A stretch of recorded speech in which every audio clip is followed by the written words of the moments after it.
Alam nyo ba, we're really good friends. Nasa season 2 yun. We're really good friend. Basta good friend kami ni ni Minty Fresh.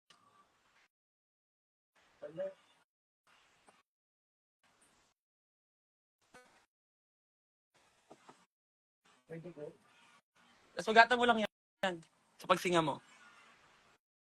Basta wala sa amin yon. Wala sa mga season 3 queens yon. Sige na nga, isasalba ko na nga yung sarili ko kaysa naman at saka just for you to know guys, wala pang drag race, malaki na ulo ko. Coming from me. Nagtatanggal ako ng O-bar ng Rapture dahil ang amat sa hormones ko. Kumbaga kayo sa amat sa hormones ko, magugulantang. So, ayun, to make the story short, galing siya sa season 2.